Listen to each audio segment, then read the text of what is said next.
Chers collègues, je voudrais commencer cette présentation que nous faisons en commun avec mon collègue Asier Hilario en revenant quelque peu sur le concept UNESCO Géoparc et ce de forme très simple. Comme vous l'avez compris, avant tout, un UNESCO Géoparc est un territoire qui doit posséder un patrimoine géologique d'intérêt international. Ce sont donc des lieux avec une forte présence de la mémoire de la Terre. Mais si le patrimoine géologique est essentiel dans un géoparc, ce n'est toutefois pas suffisant. Le territoire qui souhaite devenir un UNESCO Géoparc doit également avoir une connaissance et une prise en compte de ses autres patrimoines territoriaux, de son patrimoine naturel.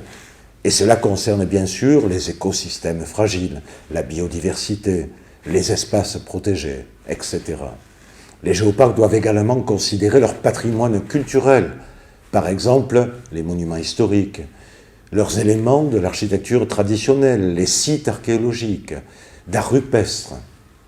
Et de la même façon, un géoparc doit tenir compte de son patrimoine immatériel.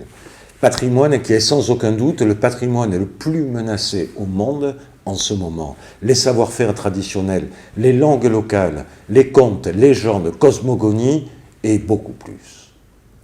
Les géoparcs doivent prendre en considération, autour du patrimoine géologique, l'ensemble des patrimoines territoriaux et mettre en valeur toutes les interconnexions pouvant exister entre ce patrimoine géologique et les autres patrimoines.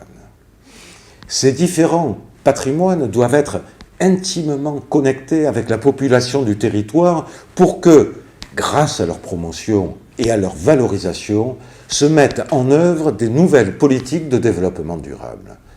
Un UNESCO Géoparc doit être un territoire vivant, avec une population orgueilleuse d'y vivre, avec une envie d'imaginer un futur différent pour ce territoire.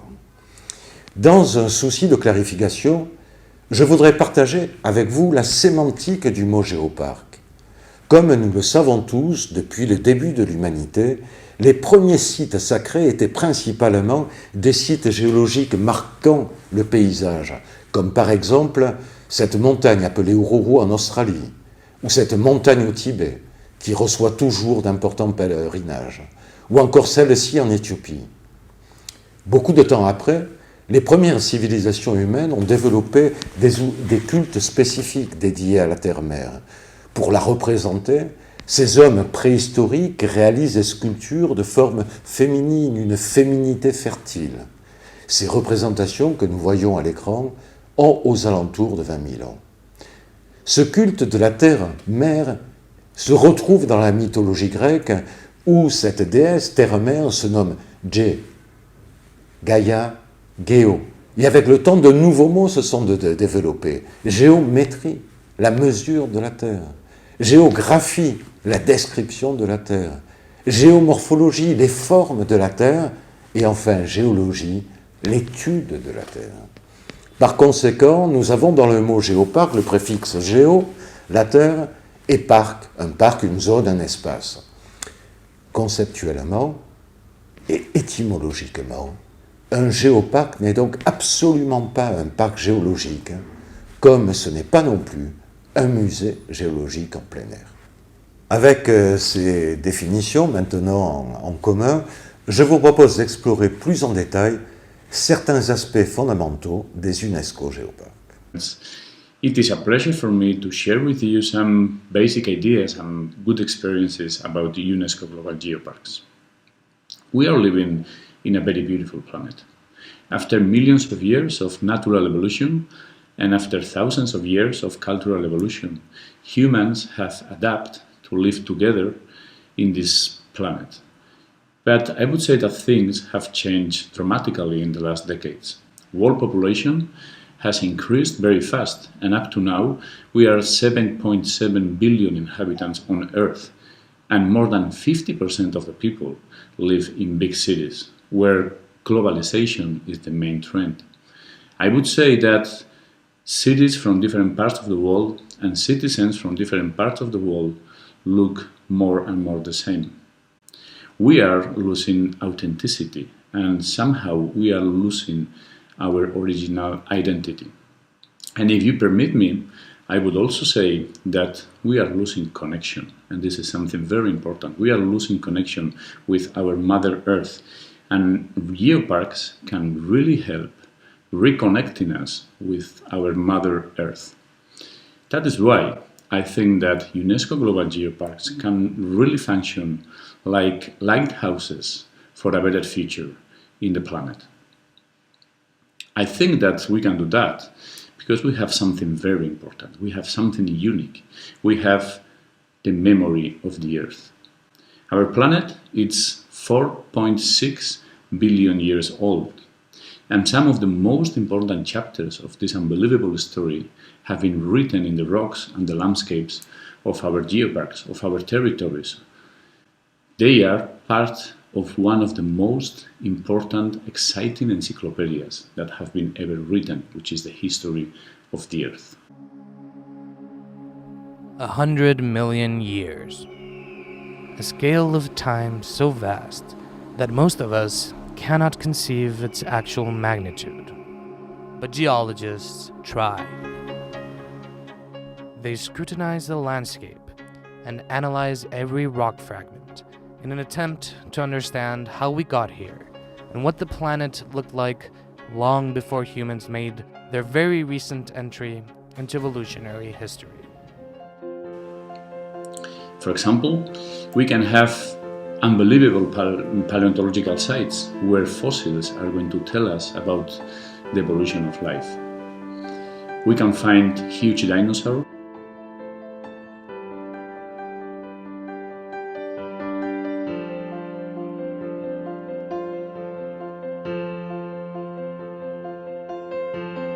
we can find beautiful ammonites,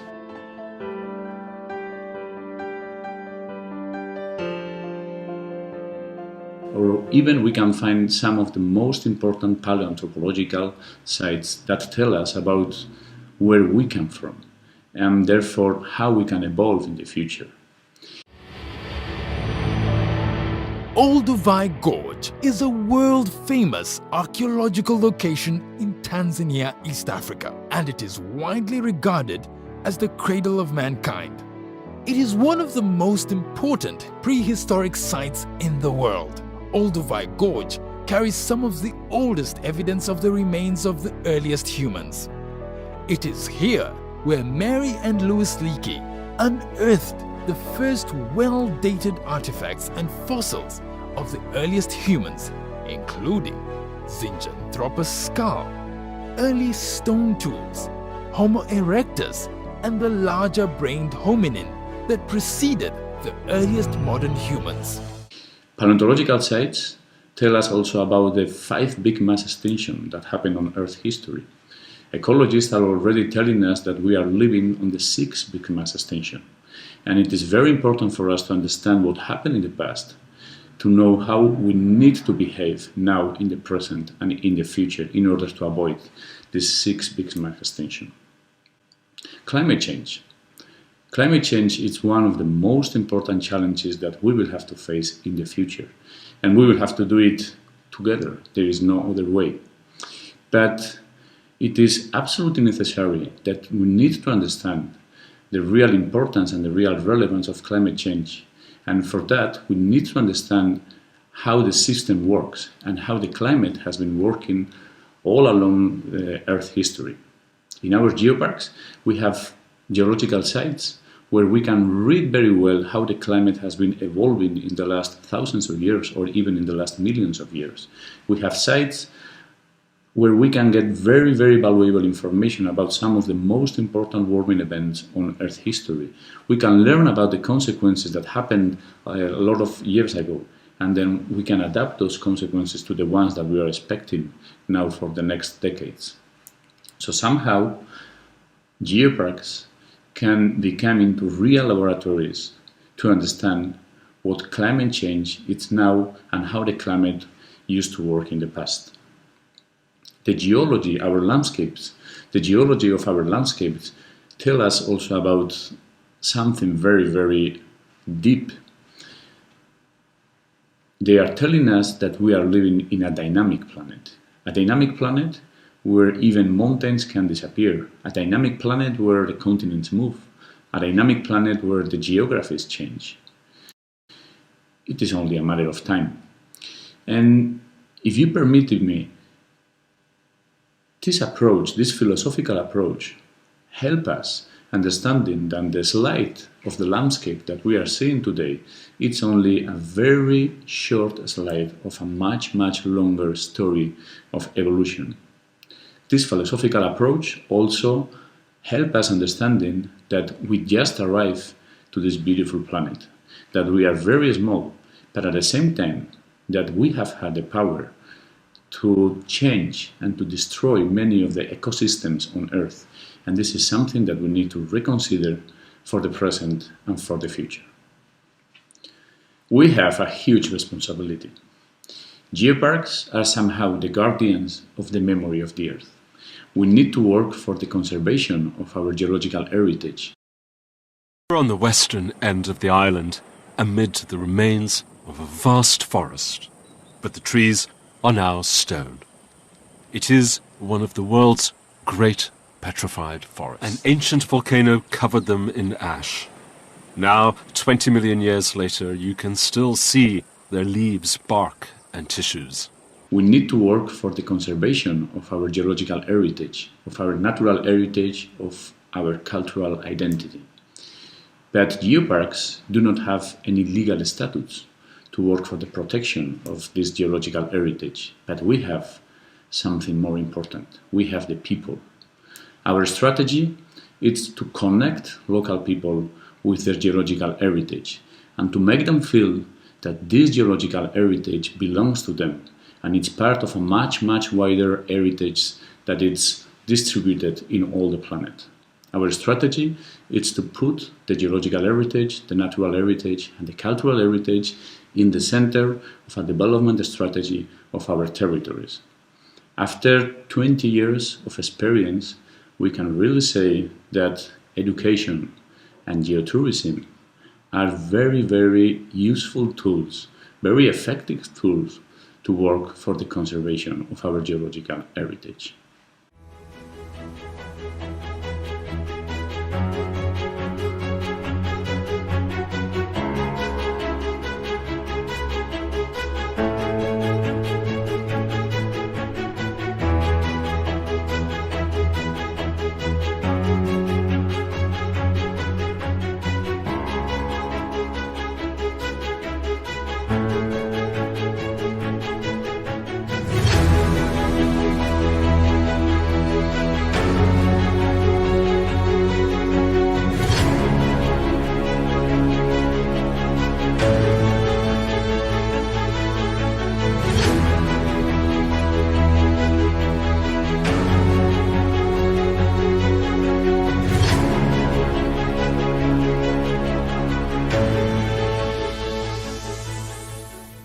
Education is one of our main tools for resilience. Geoparks are territories for the future, and therefore geoparks are territories with education. Education is one of the main pillars of any development strategy in any geopark in the world. We have beautiful geoschools in different geoparks, in different countries, in different cultures. And these geoschools are giving us an added value because they are talking about local nature, local landscape, local traditions, local culture. This is somehow a very, very useful tool to promote the pride of belonging to this community.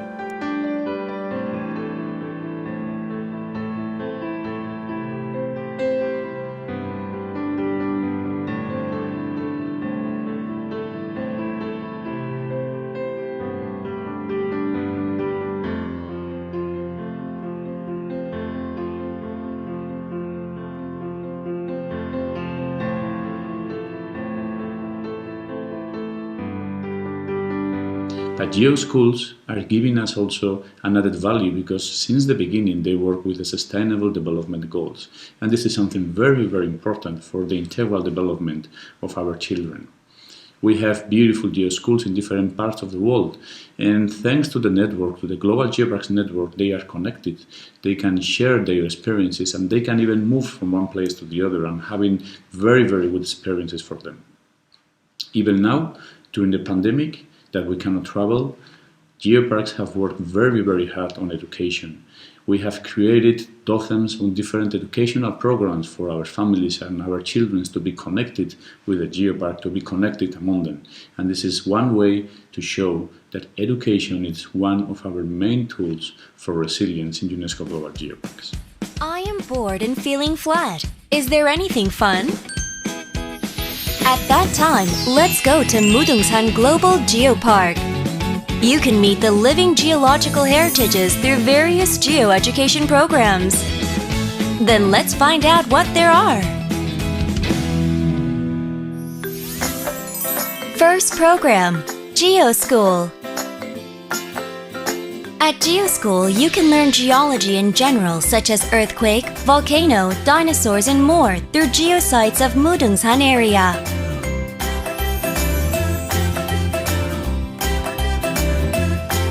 Students from elementary school 3rd grade to 6th grade can participate.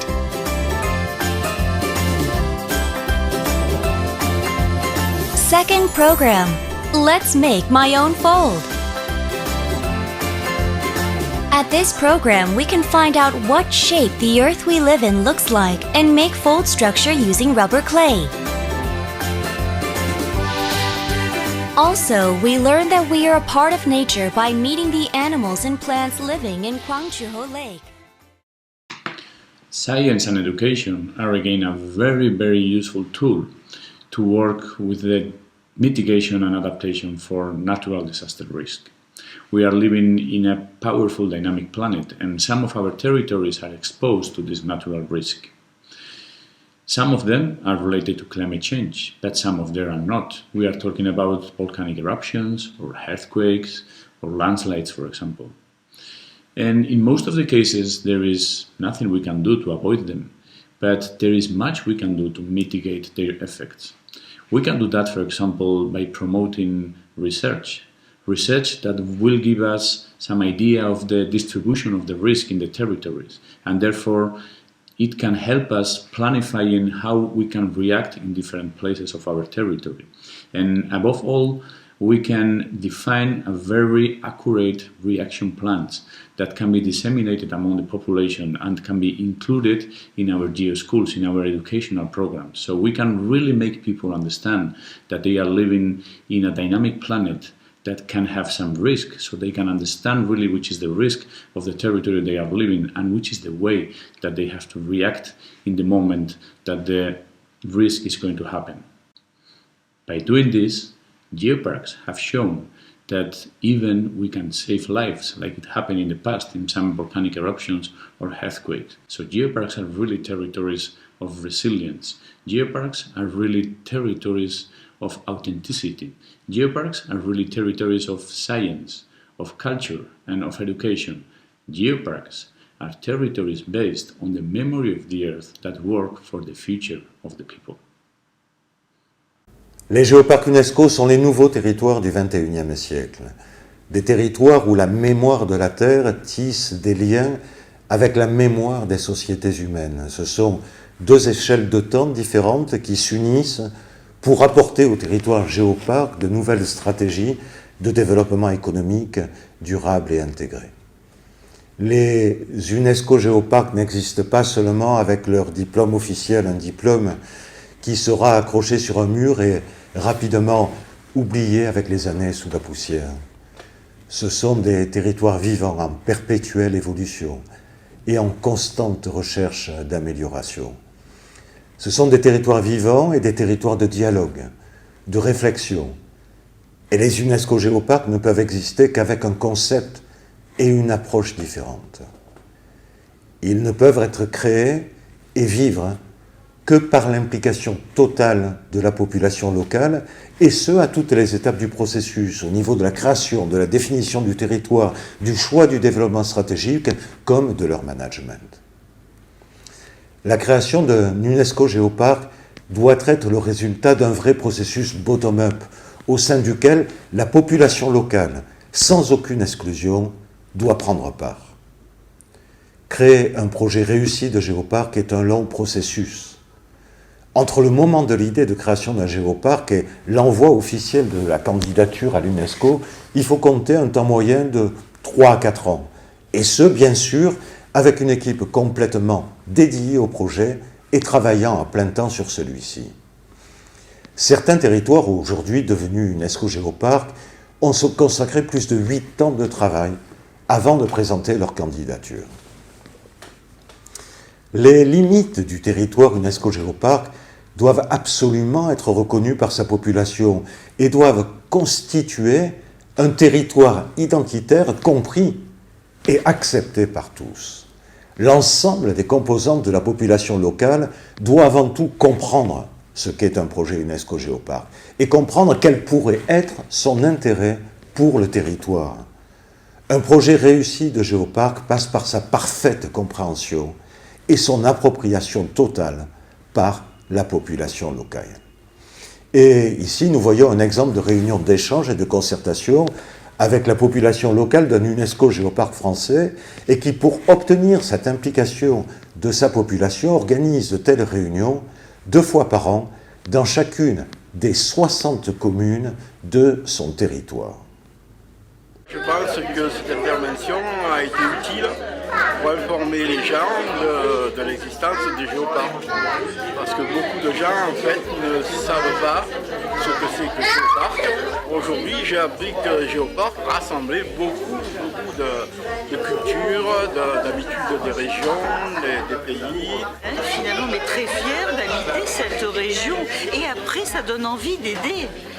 Tous ceux qui justement font la recherche, se dévouent avec passion, on l'a entendu ce soir, avec passion finalement. C'est même plus une question d'argent, c'est de la passion. Donc, alors s'il y avait un petit peu d'argent avec la passion, quand même, ça aiderait pas mal, quoi. Donc on rêve quand même un petit peu qu'on soit un peu plus aidé pour continuer à rechercher les belles choses de notre territoire. L'implication de la population locale dans un processus de géoparc est fondamentale. Mais cela est encore plus vrai quand le géoparc compte dans sa population la présence de populations indigènes. Aujourd'hui, près de 30% des UNESCO Géoparcs dans le monde possèdent une population indigène, et ce, en Afrique, en Amérique et en Asie. Et sur les 8 articles des guidelines officiels des UNESCO Géoparcs, 2 de ces articles sont spécifiquement consacrés aux populations indigènes et soulignent la nécessité d'intégrer ces populations dans toutes les étapes d'un processus géoparc, comme au niveau de son management. Ces articles insistent aussi sur l'importance d'avoir le géoparc fortement impliqué dans la préservation de leur culture, comme de leur empowerment. Beaucoup de nouveaux géoparcs dans le monde, et ce principalement dans des pays en développement, ont la grande chance d'avoir une population indigène. Certains géoparcs présentent même une des plus grandes diversités humaines du monde.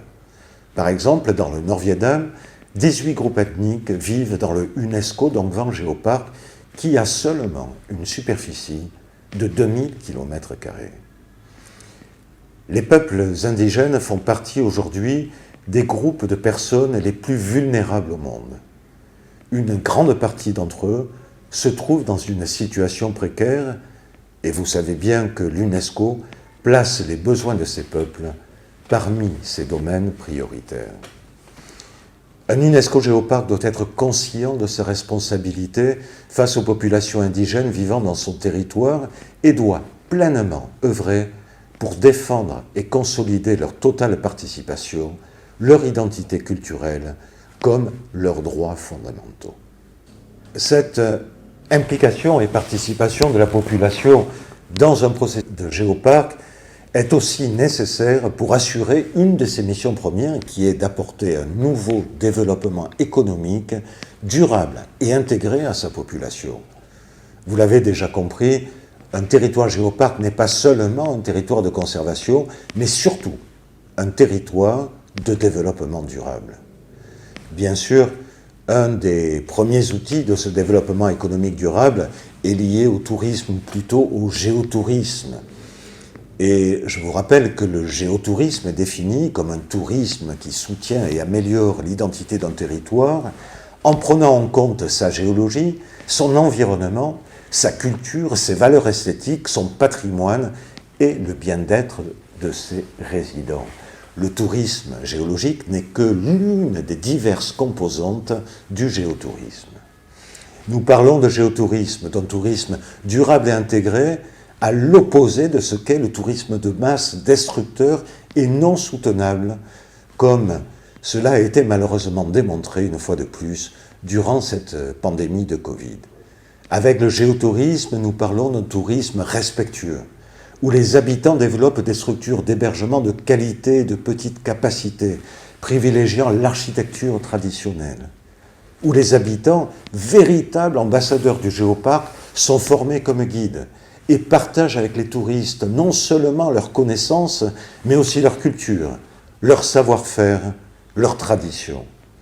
Ainsi, les visiteurs pourront réaliser dans le géoparc une expérience unique, un véritable voyage à travers le temps et l'espace, à travers le temps de la Terre et celui des sociétés humaines. Mais le tourisme, ou plutôt le géotourisme, n'est heureusement pas l'unique outil de développement économique d'un géoparc. Certains territoires ne sont pas adaptés à recevoir des touristes, et ce pour essentiellement des raisons d'équipement, de manque d'infrastructures, de difficultés d'accès ou de protection. Il faut donc dans ces cas développer des alternatives pour que ces territoires puissent bénéficier d'un développement économique durable, adapté et nécessaire. Une des stratégies importantes développées par les géoparcs est la valorisation et la promotion des produits locaux. Ceux-ci, sélectionnés à partir de critères de qualité et évidemment établis par le géoparc, bénéficient de l'image géoparc et peuvent acquérir une forte valeur ajoutée comme une nouvelle diffusion géographique.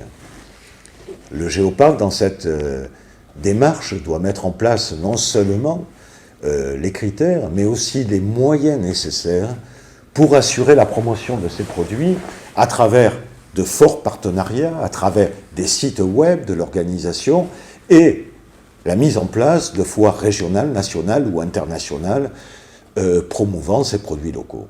Par exemple, le géoparc UNESCO de la Catalunya centrale en Espagne a organisé une grande foire gastronomique présentant les produits labellisés du géoparc et a invité la population à participer à des jeux de dégustation.